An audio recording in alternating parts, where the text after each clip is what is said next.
Muito bem, gente, estamos iniciando mais uma aula da nossa Escola Bíblica Dominical da Igreja Batista Lindóia. Nós estamos avançando no estudo da monarquia de Israel e hoje quem vai estar aqui comigo é o pastor Ilquias da Anunciação Paim, nosso pastor presidente. Uma alegria tê-lo. Bem-vindo, pastor! Muito obrigado, pastor Vilibaldo. Alegria estar aqui com o nosso povo, estudando um pouco da palavra de Deus. A monarquia em Israel, ela é emblemática, ela é norteadora, muitas coisas do reino de Deus são estabelecidos e aplicados a partir da história dos reis, né? Então vai ser uma aventura legal estudarmos aí os reis de Israel. E eu gostaria de pedir, pastor, está orando agora para a gente iniciar nossa aula, pastor? Claro. Pai querido, em nome de Jesus, obrigado pela tua bondade, obrigado pela oportunidade que o Senhor nos dá de estudarmos a tua palavra. Quero pedir que teu Espírito Santo nos ajude a aplicar o conteúdo que vamos absorver neste momento, a nossa vida prática diária, de maneira que a gente seja fortalecido, enriquecido com o estudo da tua palavra. Abençoe cada pessoa que nos vê nesse momento. Abençoe suas vidas, suas famílias, o momento pelos quais cada um passa, que a tua bondade esteja sobre eles, em nome de Jesus. Amém. Amém, amém.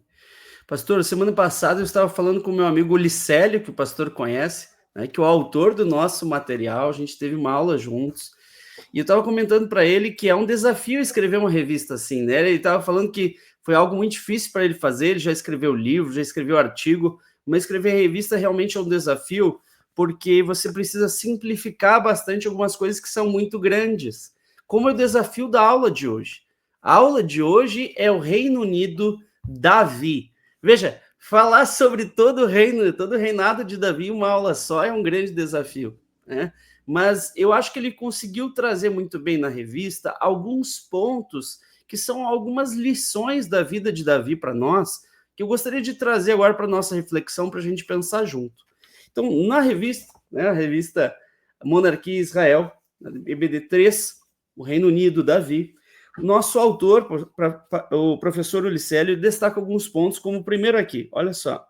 Davi era o caçula de 8 irmãos, foi ungido por Samuel para ser o novo rei, mesmo com Saul ainda reinando.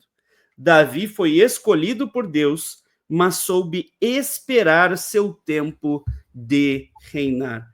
Às vezes a gente não para pensar no tempo que esse cara esperou até se tornar efetivamente rei.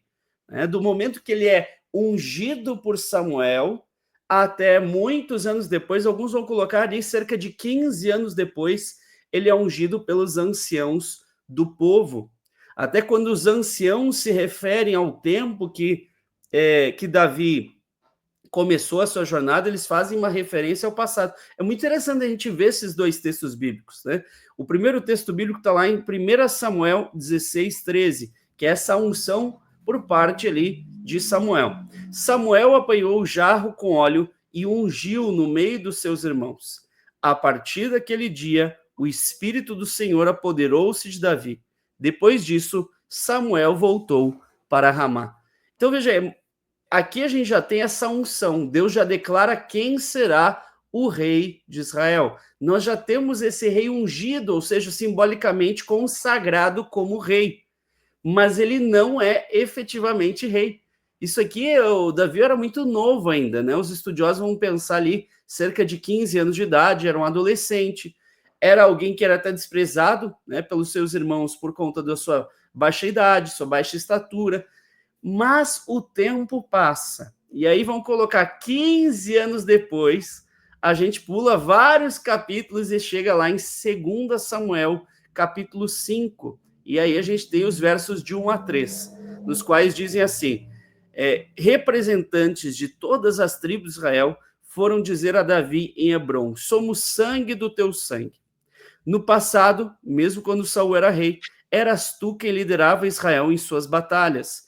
E o Senhor te disse: você pastoreará o meu povo Israel e será o seu governante.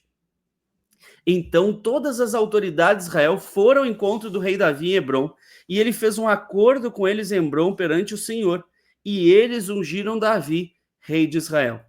Davi tinha 30 anos de idade quando começou a reinar e reinou durante 40 anos. Então é interessante, né? Com cerca de 15 anos de idade, ele é ali ungido por Samuel.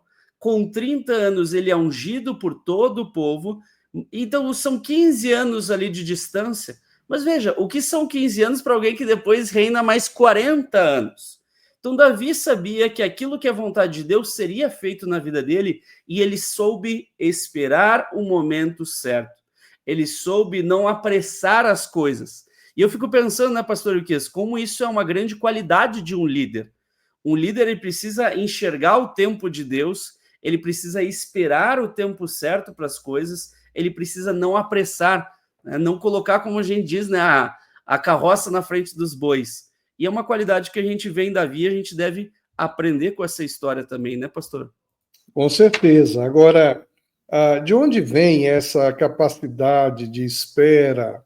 De onde vem essa capacidade diferenciada que Davi tinha? No primeiro versículo que nós lemos, diz que Samuel, o sacerdote Samuel, ungiu Davi e o Espírito de Deus se apoderou dele. O Espírito do Senhor apoderou-se de Davi. Naquela época, naquele contexto, o Espírito Santo não se apoderava de qualquer um. Naquele contexto, nós sabemos que o Espírito do Senhor vinha sobre alguns, especialmente os profetas, sacerdotes, reis, e depois ele não ficava, ele ia e vinha. Mas em Davi, a partir da sua primeira unção, quando ainda era um jovem, o Espírito se apoderou. Por isso ele espera esse tempo todo, para só depois de muitos anos ele exercer aquela função. Isso me faz pensar com a realidade de muitos de nós, quando temos um chamado de Deus, quando Deus nos toca, Deus nos chama, Deus nos atrai, e a gente começa a dizer sim para Deus, e só lá na frente nós vamos perceber o que Deus esperava de nós. Né? Só lá na frente nós vamos entender por que é que nós passamos muitas vezes por situações difíceis. Às vezes nós estamos passando por dificuldades, por tribulações, estamos passando momentos difíceis e temos impaciência. Nós não temos capacidade de esperar. Nós não conseguimos esperar, porque nós somos muito imediatistas e hoje, mais do que nunca, nessa sociedade fast food que nós vivemos, ninguém tem paciência de esperar. O salmista já dizia lá, né? Esperei com paciência no Senhor e ele se inclinou para mim e ouviu meu clamor. O Espírito Santo atuando em nós nos capacita a esperar. É legal de pensar que tem esse duplo aspecto, né? Por um lado, o Espírito Santo capacita Davi, atuando nele, e por outro lado, né, pastor, Davi já tinha o mais importante. O mais importante não era ele se tornar rei, era muito mais importante ele ter o Espírito do Senhor. Porque Saul vai se tornar rei sem o Espírito do Senhor, porque Deus tira o Espírito dele, né? E o que importa, que valor tem você ser rei se você não tiver o Espírito de Deus?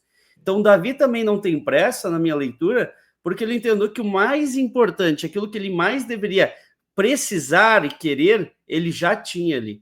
Da mesma forma nós, né? Às vezes a gente sabe, a gente recebe uma promessa de Deus, um chamado de Deus, mas o mais importante não é esse chamado, essa promessa se concretizar. O mais importante é ter a presença de Deus no percurso, no caminho, né? Ter a presença de Deus em tudo que nós fazemos, sabendo que Ele está conosco, Ele está nos abençoando, está agindo nas nossas vidas. Então, às vezes, a gente, igual o pastor falou, né? A gente é muito imediatista, a gente é muito para ontem, né? As coisas, mas a gente precisa aprender a esperar o tempo certo e entender que aquilo que é necessário, aquilo que é mais importante, já foi dado por Deus, que é a sua presença e a sua graça sobre nós.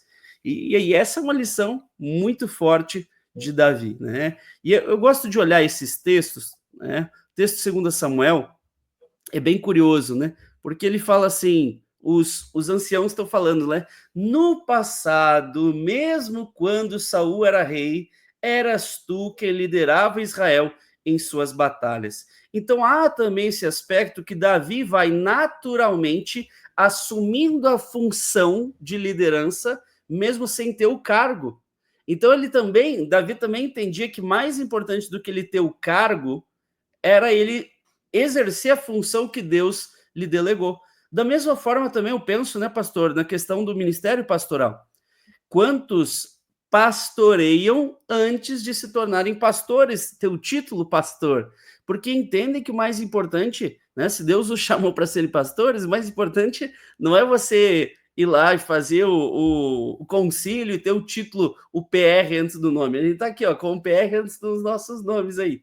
Mas isso não é mais importante. O mais importante é exercer o ministério que Deus confiou a nós. Isso independe de título. Então, eu fico pensando que, às vezes, também existe essa realidade no meio pastoral, né? Isso. A grande questão aqui é a questão institucional, né? A vida do chamado, do vocacionado, daquele que Deus chamou, é uma vida que Deus vai usar, independente de instituição. Quando o pastor Vilibaldo fala de pessoas que pastoreiam antes de ter o título pastoral, e tem alguns que pastoreiam a vida toda e nunca tiveram o título pastoral. Porque o pastoreio é o cuidado das ovelhas de Deus. Quando o salmista diz, o Senhor é meu pastor e nada me faltará, o Senhor é o Senhor Deus que é o pastor. Eu sempre brinco que nós, pastores de igreja, somos o cachorro do pastor.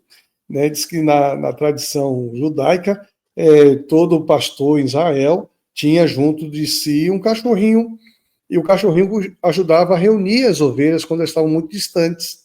E aí, por isso que alguém disse que nós, pastores institucionais que aqui estamos, somos o cachorro do Supremo Pastor, que é Deus. Então, quando Deus está presente em nossa vida, quando Deus nos designa a fazer a sua obra, a obra de Deus, ela não depende da instituição, igreja, vamos dizer assim. Igreja, instituição. Igreja Batista, Assembleia de Deus, Adventista. A igreja do Senhor é a igreja universal, do universo. A igreja do Senhor é composta de todos aqueles que confessam Jesus Cristo como Senhor e Salvador.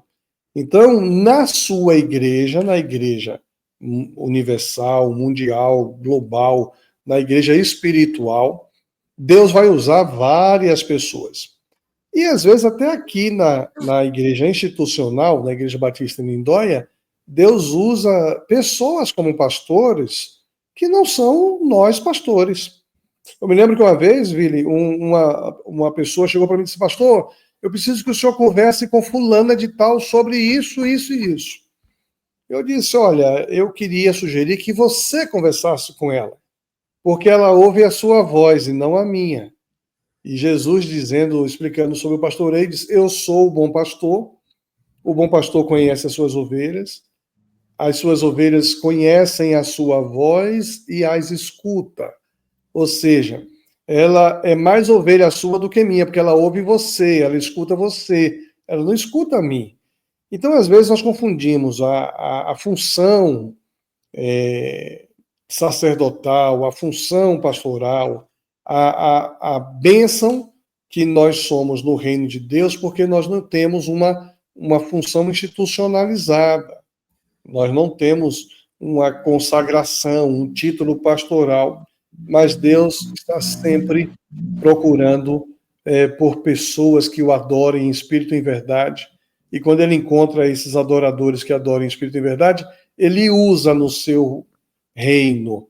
Então, você que nos ouve pode ser pastor de um bocado de gente, sem você saber de quem é que você é.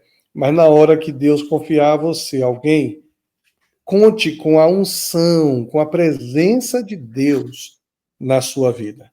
Quando você sentir aquele desejo do Espírito de falar das grandezas de Deus, fale com amor e com ousadia, porque presença de Deus está sobre você. E você pode ser bênção.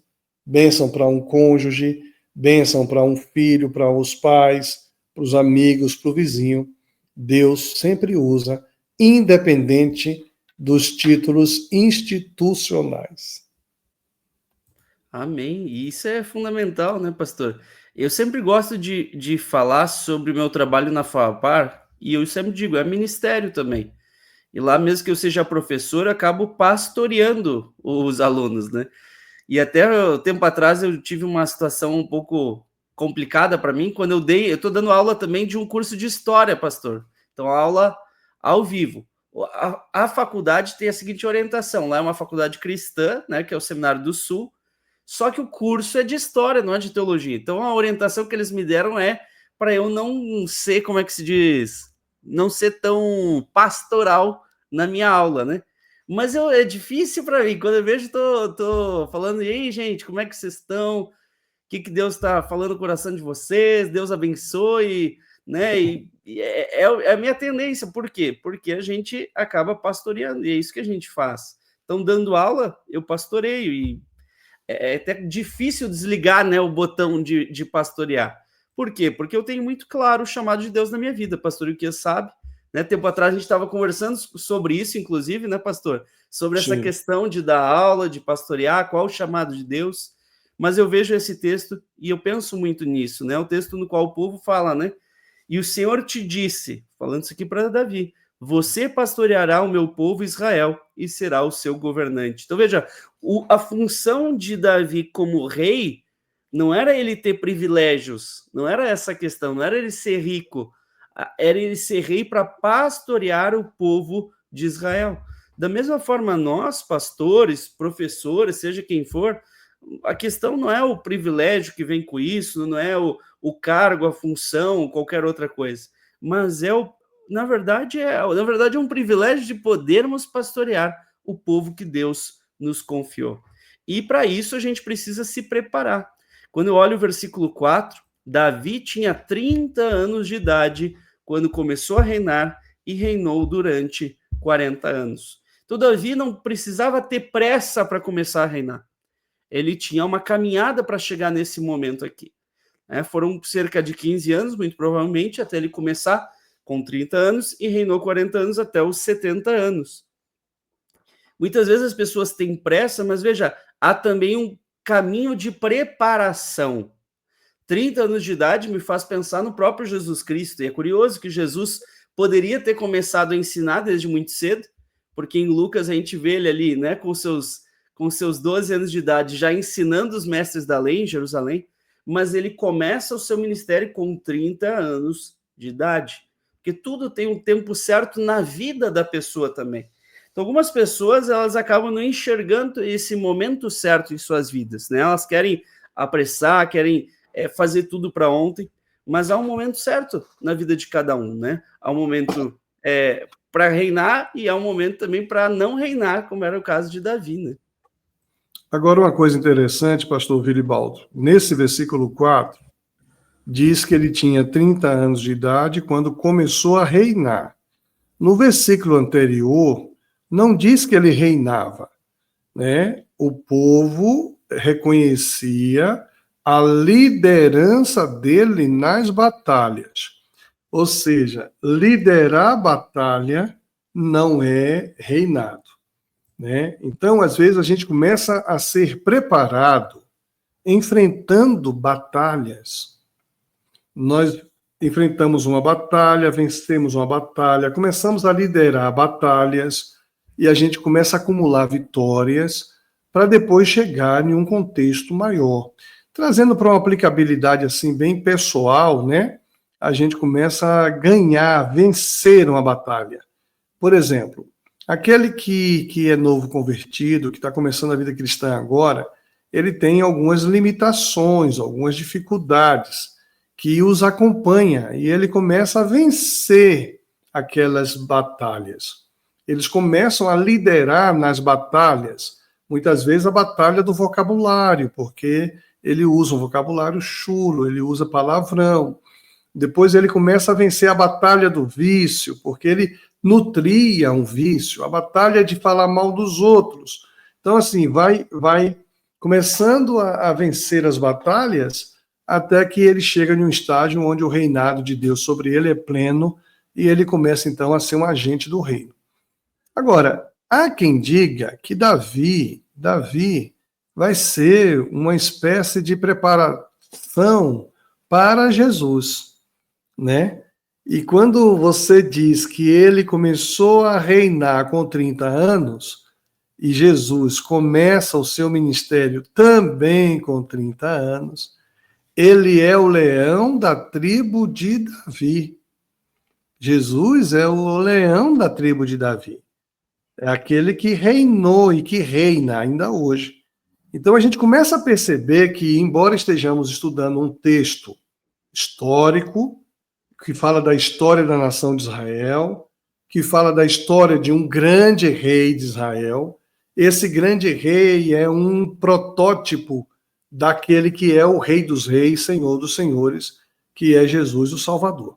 Então, a coincidência, vamos dizer assim, de Davi começar a reinar com 30 anos é, na verdade, um indicativo desse reino eterno que está sobre os ombros de Jesus, que também começa a reinar com 30 anos. Mas a grande questão aqui é que Jesus precisa reinar em nosso coração.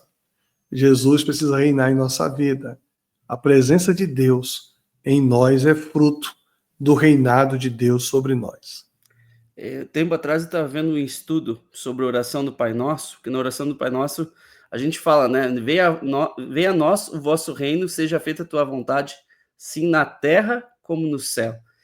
E eu estava vendo esse estudo que falava assim, muitas vezes a gente ora essa oração pensando assim, que Deus faça a sua vontade, mas é uma oração direcionada para nós buscarmos fazer a vontade de Deus, para fazermos com que Deus reine em nossa vida todos os dias. Que Deus já é soberano plenamente no céu, mas todos os dias eu preciso buscar que Deus seja um pouco mais soberano e reine um pouco mais na minha vida. Então, essa fala do pastor Iquias é muito importante, né, gente? É uma caminhada. A gente, como igreja, está vendo a campanha agora das virtudes, né? Nós já somos cristãos, já aceitamos Jesus Cristo, Ele já é Senhor sobre nossa vida, mas a cada dia eu posso buscar me desenvolver um pouco mais. Olha o livro aí. Cada dia eu posso melhorar um pouquinho mais para o reinado de Deus ser manifesto na minha vida. Então, isso é algo muito importante, é uma caminhada contínua. E às vezes a gente quer, né, só como o pastor falou, né, a glória, né, a realeza ali, mas há uma batalha para chegar lá. A gente precisa dia a dia vencer dificuldades para realmente nos tornarmos melhores. Até aqui no nosso PG, na sexta-feira passada, a gente reuniu o pessoal aqui do condomínio e eu falei, olha, eu sei que tem algumas características aí que vocês já têm. Eu sei que tem gente aí que tem domínio próprio, que tem grandes qualidades, mas nem todas as qualidades. E cada uma dessas exige um esforço grande e diário para nós desenvolvermos. Então eu sei que muitas dessas virtudes a gente já tem um pouco mais do que outras. Mas aquelas que a gente não tem, a gente precisa se esforçar e é realmente uma batalha. Eu estava falando pessoal, porque na sexta que eu fui participar do PG, eu lembro que eu tinha me irritado com meus filhos no mesmo dia. Foi difícil, pastor. Foi uma batalha. Porque algumas coisas aconteceram e eu me irritei e bati na mesa, assim, bum. Até estava a vizinha do lado e falei, perdão se você se assustou com a minha batida na mesa. Mas porque é uma batalha, é um desafio. Às vezes o dia a dia vai estressando a gente, vai dificultando, vai pesando sobre nós, mas é uma batalha que pode ser vencida. Agora, como que ela é vencida? Agora a gente vai para um segundo tema aqui que é muito importante. Ela é vencida quando nós reconhecemos quem realmente está agindo. Na página 20, aqui o autor fala, enquanto Saul jogava confete sobre sua cabeça, exaltando as suas conquistas, na posição de rei do Império Israelita, Davi não deixou de reconhecer que Deus era quem outorgava vitórias militares e prosperidade material a Israel. Devemos sempre lembrar e reconhecer que a glória é somente do Senhor. Vencer batalhas não é pela nossa força, nossa qualidade. Vencer batalhas é pela unidade com o nosso Deus que nos faz vencer. E isso Davi sabia melhor que ninguém. Davi é aquele que fala, né? Você vem contra mim com espada e lança, mas eu vou contra você, Golias, no nome do Senhor. Então veja, é assim que a gente vai vencer as batalhas da vida do dia a dia. Não é achando que a gente é forte, não é pensando, não, eu consigo resistir às tentações, mas é estando conectado com aquele que nos permite a vitória. A gente que participa do movimento Legendários, a gente sempre canta aquela música, é assim que luto minhas guerras. Assim como, de joelhos no chão, conectado com o Deus Todo-Poderoso. Davi, embora liderasse o povo nas batalhas, ele reconhecia de onde vinha a vitória. Às vezes a gente é dotado de oportunidades de reconhecer que Deus tem nos dado vitória. E especialmente nós que somos usados por Deus. Às vezes a gente usa uma palavra tão importante e abençoa a vida de tanta gente, e as pessoas chegam a dizer, a sua palavra foi maravilhosa. E não foi a nossa palavra, foi a palavra de Deus. Gosto muito daquele depoimento daquela viúva que diz para Elias, agora sei que a palavra de Deus na tua boca é verdade. Ou seja, é a palavra de Deus, é Deus que está usando. Nós somos instrumentos nas mãos de Deus. Por isso que o Novo Testamento vai dizer, nem por força, nem por violência, mas pelo meu espírito. Então, quando eu digo que você precisa vencer as suas batalhas, e você precisa pastorear, ou cuidar, ser bênção no reino de Deus, saiba que se você estiver em conexão com o Deus Todo-Poderoso, vai ser assim que você vai vencer suas batalhas.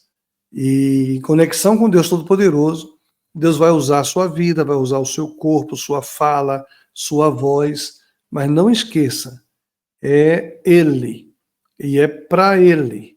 A glória seja dada a Ele. Não se ache em momento nenhum, porque Ele te usou, mas sempre o louve, o adore, o exalte, porque apesar de você, apesar de mim, Deus nos agracia com a sua poderosa presença, usando a gente com as nossas limitações. Davi reconheceu que a vitória vinha do Senhor.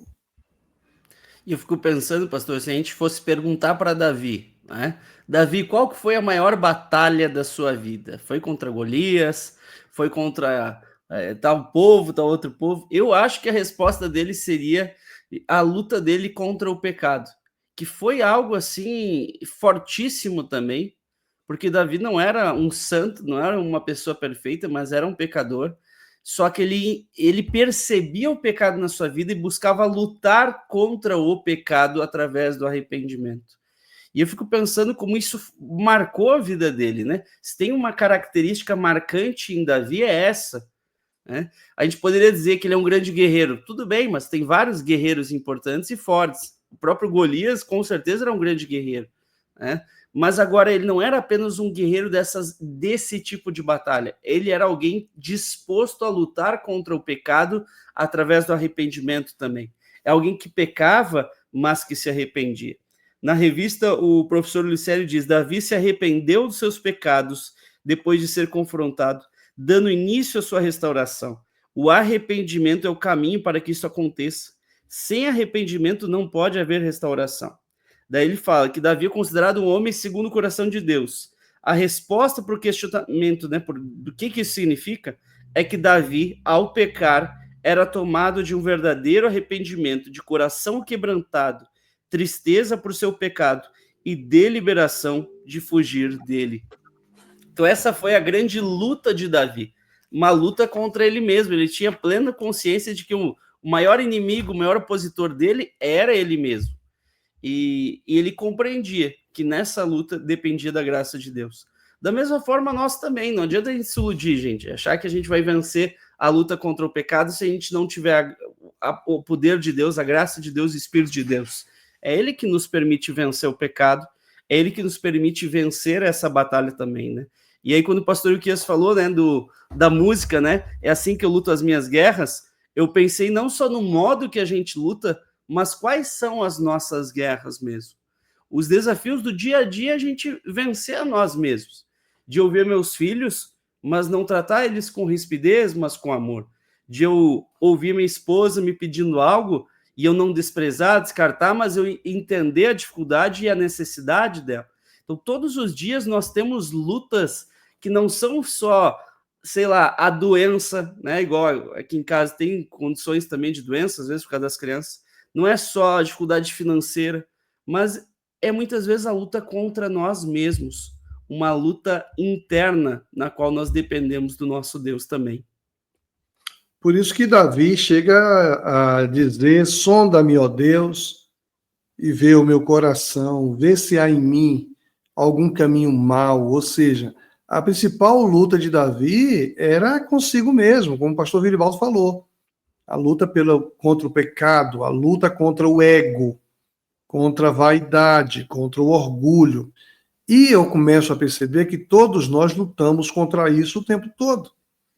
O tempo todo nós somos estimulados a cultuar a nós mesmos, a satisfazer os nossos desejos, nossas vontades, satisfazer nossas necessidades, e às vezes nem são necessidades, nossos caprichos. E muitos não conseguem vencer essa batalha, essa luta. Tem gente que é um gigante, vence batalhas externas enormes, mas são incapazes de vencer as batalhas internas da alma, do coração. Quando, por exemplo, a raiva toma conta, quando muitas vezes a gente fala o que não devia falar porque a gente não teve paciência e não soube ouvir, né? Por isso que a recomendação apostólica é pronto para ouvir, tardio para falar, tardio para se irar. O cara perde a batalha contra si mesmo.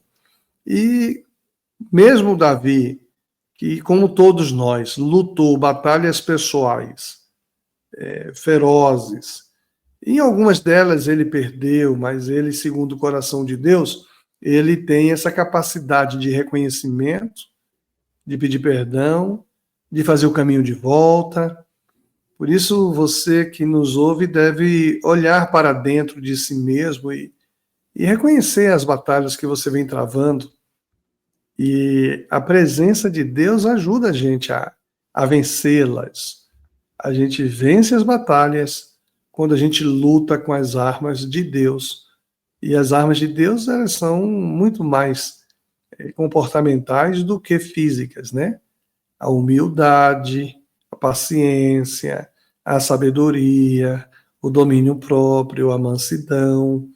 Então, assim, nós precisamos enfrentar as nossas lutas, ainda que sejam lutas que se manifestem no campo material, com armas espirituais. Até mesmo porque o apóstolo vai dizer que a nossa luta não é contra a carne nem contra o sangue, mas contra as potestades nas regiões celestiais. Davi é um grande guerreiro. Enquanto ele estava à frente na luta, ele vencia tudo. Aí teve um momento que ele descansa um pouco, e aí ele começa a experimentar a decepção de uma vitória pessoal. Quando seu exército ganhava lá fora, ele perdia aqui dentro. E às vezes a gente também trabalha dessa maneira. Vencemos lá fora, na aparência, no aparente, e podemos, se não vigiar, perder na nossa vida interior, em nosso coração, em nossa vaidade. Por isso, o texto que foi lido ainda há pouco diz que Davi reconhecia que tudo isso vinha de Deus. Alguns até falam, né, pastor, que os momentos que tudo está dando certo são os momentos que a gente tem que mais cuidar para não cair, para não dar uma resbalada mesmo, pela ilusão de a gente achar que é pela nossa força, né? Eu lembro, por exemplo, de um pastor muito famoso ainda, que era um grande líder da igreja brasileira, que liderava um projeto social muito grande, né? e aí ele começou a aparecer na mídia, e tudo dando certo, e projeção em projeção, e acabou caindo justamente quando estava no momento mais alto, né? Então, esse tipo de coisa acaba muitas vezes acontecendo, né, pastor? Quando as pessoas acham que é pela força delas, quando elas se iludem pensando que foi elas que se ergueram, que cresceram, quando na verdade é Deus que levanta e Deus que derruba também, né? E nisso é muito interessante de ver como Davi não tenta derrubar ninguém, né? Ele poderia, tinha todo o direito para tentar derrubar Saul, mas ele não o faz. Então, aquele caso é um caso bem emblemático, né? Ele está escondido numa caverna e o Saul vai nessa caverna para se aliviar, né? Aliviar o ventre, como diz algumas versões aí, né? Para ir no banheiro. E aí o Davi tem a oportunidade de matar, mas ele não mata Saul, mas ele corta um pedacinho da veste de Saul para depois mostrar, olha, Saul, se eu quisesse teria te matado, mas olha, eu não fiz isso, né? Eu não ousei tocar no ungido do Senhor. Essa história é muito legal. Meus filhos conhecem, que eles já viram no desenho, pastor, no desenho do Superbook. Então eles conhecem bem essa história. Eu também já contei para eles algumas vezes. Mas eu fico pensando na profundidade disso, né? O Davi, ele poderia ter visto aquele homem, Saul ali, né, totalmente, como é que eu digo, indefeso, e pensar assim, nossa, Deus me entregou o cara. Olha só, Deus é bondoso demais, me permitiu matar esse cara aqui, né? Então, ele poderia ter pensado que era a ação de Deus concedendo a vida de Saul em suas mãos, mas ele não viu dessa forma. Às vezes a gente é tentado, né, a ver algumas coisas que acontecem na vida e até jogar a responsabilidade para Deus. Eu já fiz isso uma vez brincando, pastor. Eu comecei uma dieta e eu lembro que eu fui para Farrapar para dar aula à noite e aí os alunos tinham pedido pizza naquele dia. Eles, professor, pedimos pizza e vamos comer pizza durante sua aula agora aqui, coma com a gente. E eu brinquei assim, falei, acho que Deus não quer que eu faça dieta, não. Brinquei assim. Mas eu fico pensando, às vezes a gente acaba jogando responsabilidade para Deus, para aquilo que acontece na nossa vida, quando na verdade a gente tem que decidir, entendendo qual a vontade de Deus, independente do que acontecer na nossa vida, a gente se manter firme naquilo. Davi sabia que era errado matar Saul. Então, mesmo que Deus concedesse a possibilidade, assim, de ele matar facilmente Saul, não era o caminho para ser tomado. Então, a gente precisa tomar muito cuidado também de algumas circunstâncias na nossa vida não serem vistas como uma tentação para nós nos adaptarmos ou nós aproveitarmos aquela oportunidade com a desculpa de que, né, o acaso ou Deus nos conduziu para aquilo, quando na verdade não.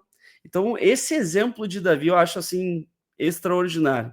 Ele poderia ter tentado tomar as coisas pela sua mão, poderia ter tirado a vida daquele homem que já tentou tirar sua vida várias vezes antes disso, mas ele escolheu se manter firme e não tocar no ungido do Senhor. Interessante que essa não foi a única vez, né?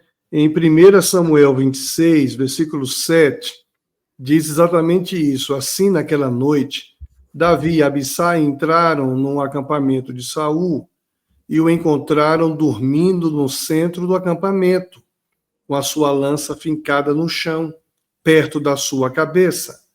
Abner e os soldados dormiam em volta de Saul. Então Abisai disse a Davi: esta noite Deus colocou o seu inimigo nas suas mãos. Agora deixe que eu atravesse Saul com a lança dele e o espete no chão com um só golpe. Não precisarei dar 2 golpes. Mas Davi respondeu: não o mate, pois o Senhor Deus castigará quem levantar a mão para matar o rei que ele escolheu. Então, às vezes, essa passagem me faz pensar que as pessoas costumam ver uma circunstância e sabem que essas circunstâncias não são a vontade de Deus, não são o desejo de Deus, mas alguns tentam nos estimular a fazer, dizendo: foi Deus que te entregou nas mãos. Talvez Davi pudesse sentir exatamente algo no seu coração, com a motivação carnal, e dizer: Deus me trouxe aqui Saul, e ele está desarmado, né, com as calças na mão, vamos dizer assim. Deus me entregou. Então ele disse: não, eu não vou tocar naquele que é ungido do Senhor. Às vezes a gente ouve algumas vozes nos estimulando a fazermos e atribuir a Deus coisas que são circunstancialmente, aparentemente, melhor para nós, mas não traduzem a vontade de Deus. A vontade de Deus, ela é boa, perfeita e agradável. Há todo um contexto daquilo que Deus quer para nós. Ele já te declarou ao homem o que é bom, o que o Senhor requer de ti, que ames a benevolência, pratiques a justiça e andes humildemente com o teu Deus. Uma das características fortes de Davi é a sua humildade e a maneira com que ele andava humildemente com o seu Deus. Essa humildade que faz ele não odiar a Saul, é curioso isso, né? Saul odiava Davi por conta do seu orgulho, e Davi amava Saul por conta da sua humildade. Ele não via Saul como uma lógica de competição, né? Mas ele via com amor. Então o autor aqui fala: assim como Davi, devemos aprender a amar nossos inimigos e tratá-los com dignidade. O que fazer quando alguém não gosta de nós? Ame-o, seja servo, pois como servos somos exortados a amar como Jesus. Isto é, um amor que não depende do outro. É um grande desafio a gente amar aquele que é nosso inimigo. Eu lembro quando eu era criança, pastor, eu li os textos bíblicos que falavam sobre amar os inimigos, e eu lembro que uma vez eu falei assim, né? Eu falei: mas eu não tenho inimigo. Só que vieram inimigos na minha vida, e eu lembro no colégio começaram a aparecer pessoas que eram inimigos, pessoas que simplesmente não gostavam de mim, me destratavam. Tinha um rapaz mais velho lá, começou a implicar comigo, e eu lembro que eu comecei a ter inimigos, e aí eu vi que eu tinha uma oportunidade de amar meus inimigos, de tratar diferente aqueles que me tratavam mal. Mas é difícil da gente enxergar dessa forma. Normalmente, inimigo a gente vê como inimigo. Inimigo a gente quer ver destruído, quer ver se dando mal, quer ver morrendo, acabando a vida da pessoa. Mas Deus nos desafia a olhar os inimigos com amor e com bondade, né? Olhar alguém que nos fez mal e não desejar o mal, mas desejar o bem para aquela pessoa. Isso é um grande desafio, mas é o desafio de todo cristão, né? Que é fácil, como diz, né? É fácil amar quem nos ama, é fácil amar amigos. Agora, o grande desafio é nós amarmos os nossos inimigos também. Veja, no devocional de hoje, do Virtude, Estudo para Ele, aqui, no dia de hoje, não devemos viver a vida cristã no modo piloto automático. Porque no modo piloto automático nós vamos corresponder àquilo que é natural. O inimigo nos ataca, a gente tem que se defender, e para ganhar tem que atacar o inimigo. Amar os inimigos é sair do piloto automático, é olhar para nós, reposicionar nossos sentimentos, reposicionar nossos pensamentos, para que as nossas atitudes sejam as atitudes que correspondem ao projeto de Deus.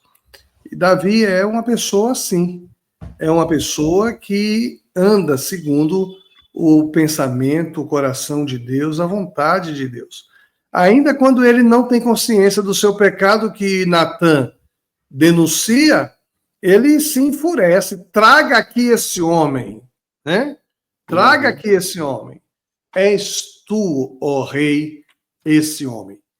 Aí ele sai do automático e ele então compõe o Salmo 51, dizendo: tem misericórdia de mim, ó Deus, enquanto eu calei o meu pecado, eu envelheci, o coração quebrantado e contrito tu não desprezas. Então, nós somos desafiados a sairmos do automático e reagirmos com amor às agressões, ao que se levanta contra nós. Isso é difícil, viu? Não é fácil, não. É difícil porque o normal a gente está no piloto automático, né, pastor? O normal é a gente reagir, e isso é tão forte. Eu estava lendo hoje a Bíblia, estava lendo Provérbios, e eu li o texto de Provérbios 15, 23. Dar resposta apropriada é motivo de alegria, e como é bom o conselho na hora certa. E eu fiquei pensando, puxa, realmente dar uma resposta bem dada, assim, né? Não se deixar descontrolar, né? Ou não se deixar controlar pela ira ou por qualquer outra coisa, é algo tão valioso, porque normalmente a gente não tem oportunidade de fazer isso. Normalmente a gente reage, né? E normalmente a nossa reação ela não é boa como uma resposta bem pensada, bem analisada, mas no dia a dia a gente reage. Algo acontece, a gente reage àquilo. E eu fico pensando como é importante a gente buscar desenvolver essa capacidade, essa condição de sair do piloto automático para a gente não reagir no automático, para a gente se enxergar. Eu lembro que o pastor Ilquias já falou uma vez, né, pastor? De uma situação que ele se enxergou. Ele falou, é como se eu me visse de fora, de cima, né? E isso a gente precisa fazer, a gente precisa se enxergar e falar, ué, que o Willibaldo está descontrolado? O que o Willibaldo está nervoso desse jeito? Tem motivo para isso? E aí é um grande desafio. É um grande desafio. Por isso que é importante também se cercar de pessoas que nos aconselham bem, né? Davi ali naquele caso que o pastor leu, o Abner e o Absai estavam junto com ele, né? Isso. O Absai fala, né? Ó, Deus entregou nas suas mãos. Veja, Absai dá um conselho ruim. Por isso que é tão precioso, gente, a gente ter bons conselheiros. No texto bíblico ali, ele fala, né? Como é valioso um conselho. Um bom conselho não tem preço, gente. Não tem preço. Por isso a gente precisa cercar-se de bons conselheiros para a gente não ter respostas automáticas, mas pensar e enxergar de fora. Pastor Ilquias é meu conselheiro. Então, várias coisas já aconteceram na minha vida. Liguei pastor, ou marquei um gabinete, conversei com o pastor. Pastor, estou pensando o que fazer em relação a isso. Né? Antes de sair decidindo, pensar. E quantas vezes já mudei de caminho? Eu lembro que uma vez uma menina me mandou mensagem, não sei se o pastor lembra, para eu fazer o casamento dela. E eu falei, capaz, que casamento o quê? A menina não está nem indo na igreja, que é só minha benção. E o pastor falou assim, não, filho, ouça eles, tenha paciência. E como foi bom, trouxe eles aqui para casa, descobri que eles queriam estudar a palavra de Deus, fiz o casamento, acompanhei, ainda acompanho à distância esse casal. E como é bom quando a gente consegue deixar de lado o nosso impulso, enxergar as coisas de uma forma mais ampla e conseguir realmente agir diferente. Alguns dias atrás eu estava numa situação aqui, pastor, que eu precisei também parar e olhar de fora. Teve uma situação aqui no condomínio, né, bem desesperadora, e eu fiquei assim sem saber o que fazer. Lembrei na hora de um amigo nosso, meu e do senhor, o pastor Guilherme Falcão. O pastor Guilherme Falcão, que tem muita sabedoria, lembrei dele. Falei, vou ligar para ele. Entrei no meu carro, liguei para ele, e ele começou a falar algumas coisas simples que me fizeram abrir a mente. Eu falei, cara, como é que eu não enxerguei isso? Eu não vi isso. Eu já estava reagindo no automático e nem percebi. Mas porque realmente, às vezes, a vida nos conduz e a gente precisa parar, respirar, ter bons conselhos e agir com sabedoria. Isso, a Bíblia diz que na multidão de conselheiros há sabedoria. Então, nem sempre os conselheiros serão aqueles que estão hierarquicamente sobre nós. Então, quantas vezes também eu já fui abençoado pelo seu conselho, Vili? Seu conselho, conselho dos outros pastores, né? E a gente vai abençoando um ao outro. Hoje pela manhã, o primeiro texto bíblico que eu li falava, assim como o ferro afia o ferro, assim é o relacionamento com o seu companheiro. Ou seja, um ajuda ao outro, um aconselha ao outro. Agora, aquele que não tem sabedoria não quer ouvir conselho de ninguém.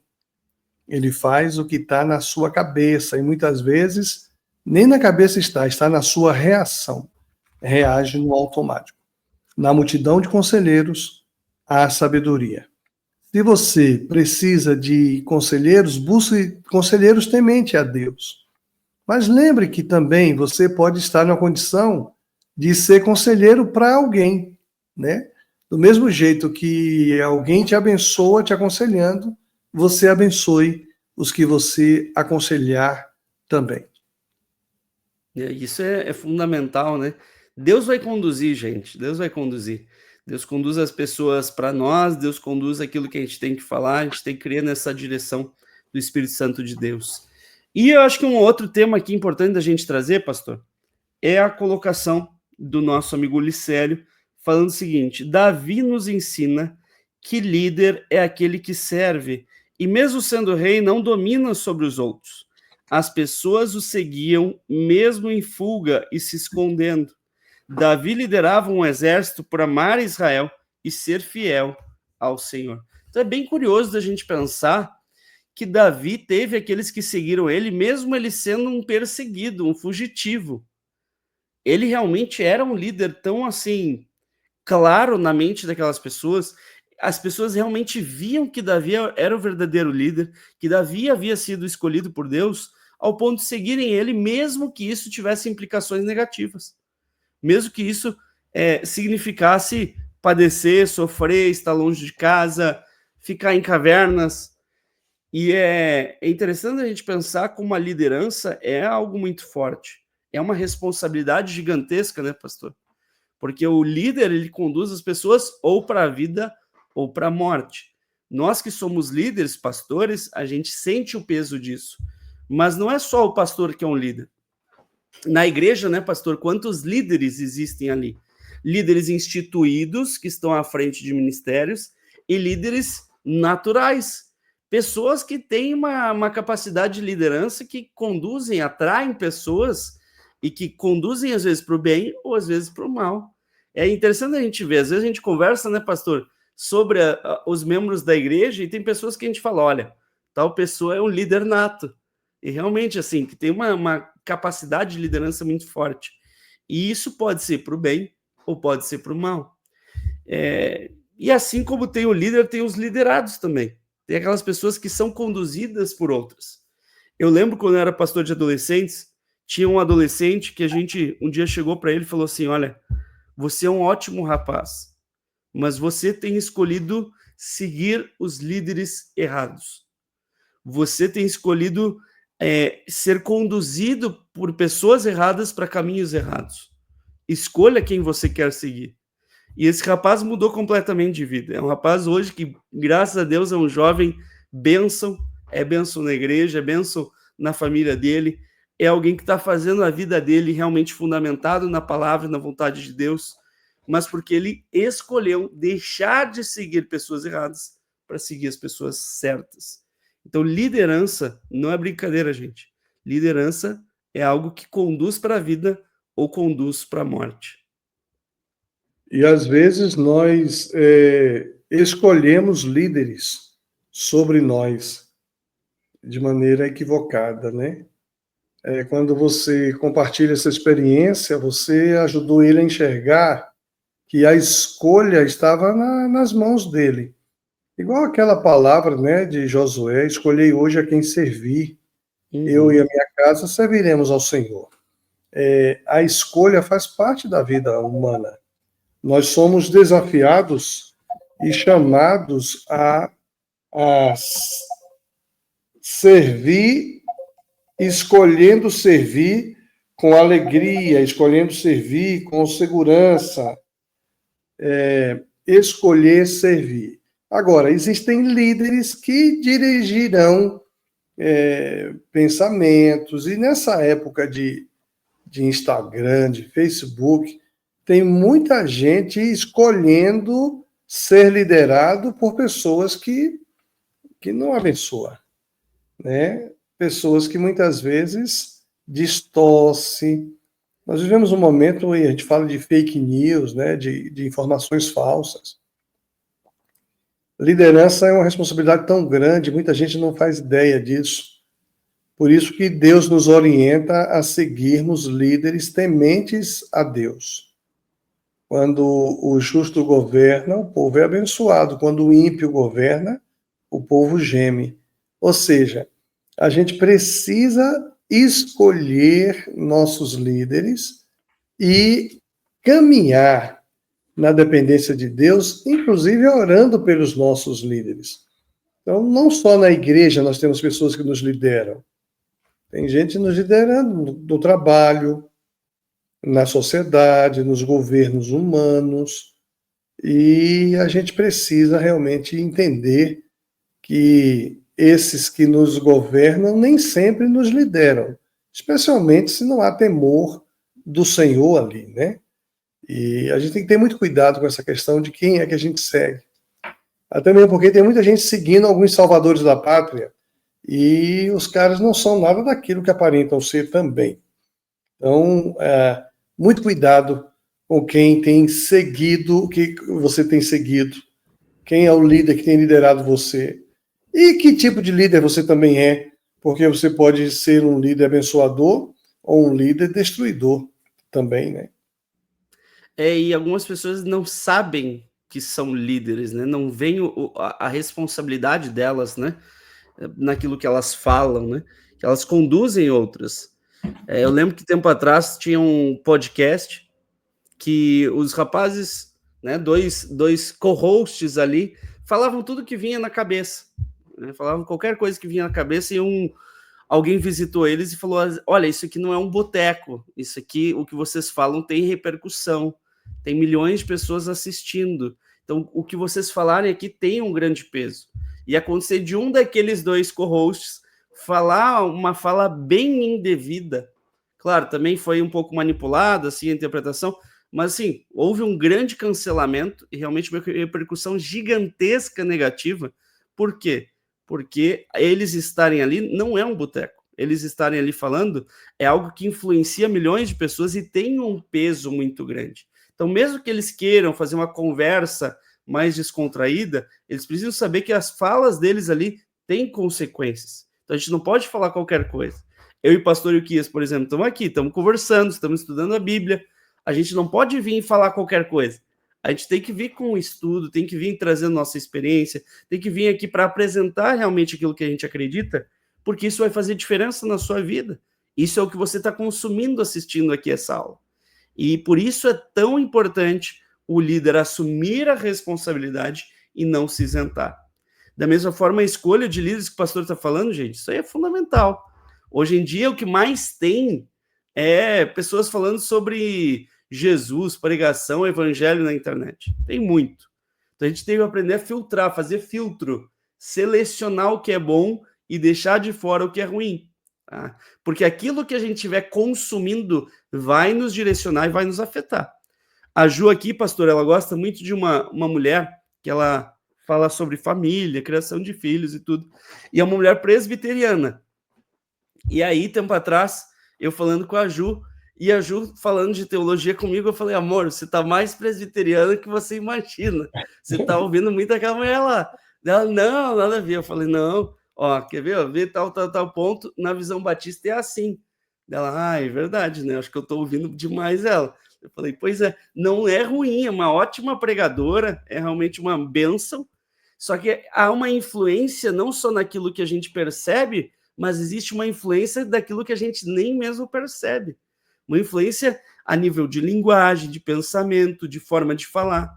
Né? Tem, às vezes, alguns líderes, né, pastor, que fazem com que os outros preguem igual a eles, né?